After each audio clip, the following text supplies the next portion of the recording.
Welcome to Easy Driver, the most reliable source of automotive information on YouTube. Please like, share, comment and subscribe. Now that we've covered the basics, we're going to tackle more advanced trailer wiring issues and how to solve them efficiently. Let's dive in. Safety precautions and tools needed. Whenever you're working with electrical wiring, safety comes first. Trailer circuits run on 12 volts, but a short or wrong connection can still cause sparks or more damage. Set yourself up for success with the right approach and a few tools within reach. Park your vehicle and trailer on a flat surface. Turn off the ignition and lights before starting. Disconnect the trailer from the tow vehicle if you need to make any wiring repairs. Wear safety glasses to protect your eyes from debris or sparks. Keep these tools handy for quick and accurate checks. Multimeter confirms voltage and continuity of wires. Test light quickly shows if a circuit gets power. Wire brush or small file for cleaning ground connections and corroded pins. Screwdrivers, pliers, wire cutters for accessing connectors and fixing loose wires. Electrical contact cleaner removes corrosion from plugs and sockets. Having these in your toolbox means you're ready for any trailer wiring problem, big or small. Inspecting connectors and grounds. Corroded, dirty, or loose connectors and grounds are at the heart of most trailer wiring headaches. If just one pin isn't clean or a ground wire is loose, your lights may flicker or not work at all. Check every connector. Look for green or white residue, a sign of corrosion. Bent, broken, or loose pins. Moisture, dirt, or rust inside the plug.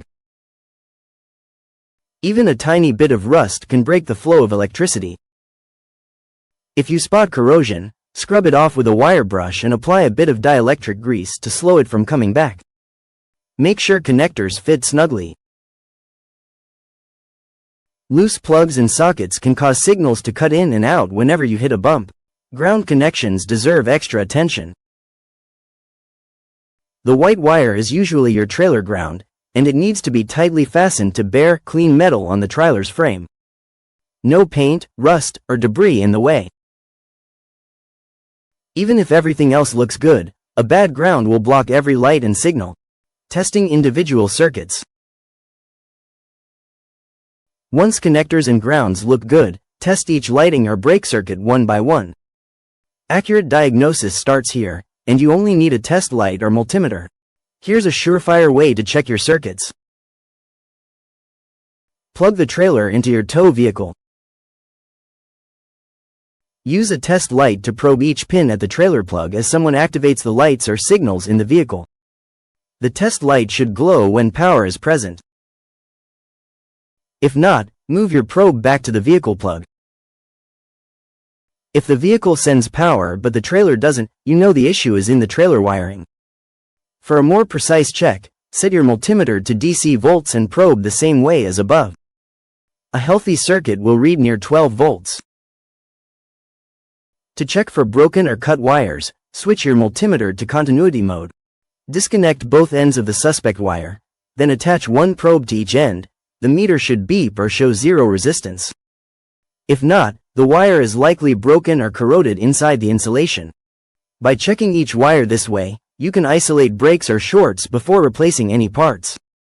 It only takes a few minutes and can save you repeated trips back and forth wondering where the real problem lies. Reliable wiring starts with these simple but thorough checks. Common trailer wiring problems and their causes. Trailer wiring is easy to overlook, but even a tiny problem can keep your trailer off the road. Each part of the wiring, and every connection, needs to work right for your lights and brakes to do their job.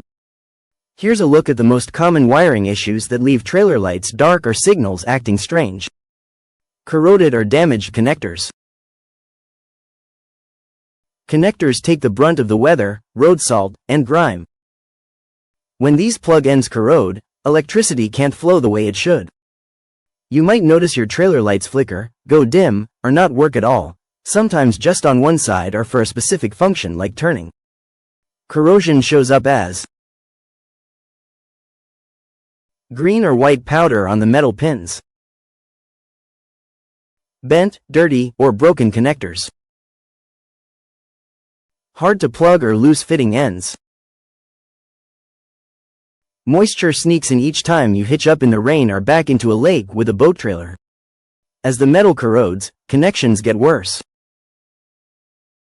Damaged or worn out plugs can also break inside, making it tough to see what's wrong until you really dig in. Causes: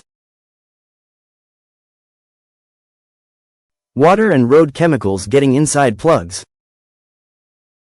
dirt and debris packed into sockets, old, low quality, or mismatched connectors, wearing out from frequent hooking and unhooking. A little bit of corrosion can block just enough power to leave your trailer dark, while the rest of the system acts fine. Broken or frayed wires. Wiring runs the length of your trailer, usually along the frame. Over time, rubbing, vibration, and sharp corners can weaken the insulation or snap wires completely. Animals sometimes chew wires, and careless loading or weather can tear wires loose from their connections. Signs you have broken or frayed wires include: one or more lights won't turn on, even after changing bulbs. Intermittent signals that work one moment and vanish the next. Exposed copper or wire insulation that's cracked or peeling. Common causes of broken wires are: rough handling when unloading or packing gear, weather and UV damage to insulation, hitting sharp edges or pinching between trailer parts, animals chewing or nesting inside wiring. When you find a break, make sure to cut the wire cleanly, strip the ends, and use quality crimp connectors or solder to reconnect them. Be sure to fully insulate the wire so it doesn't come in contact with other metal parts. Please comment, like, share, and subscribe for more automotive information like this. Thank you for watching.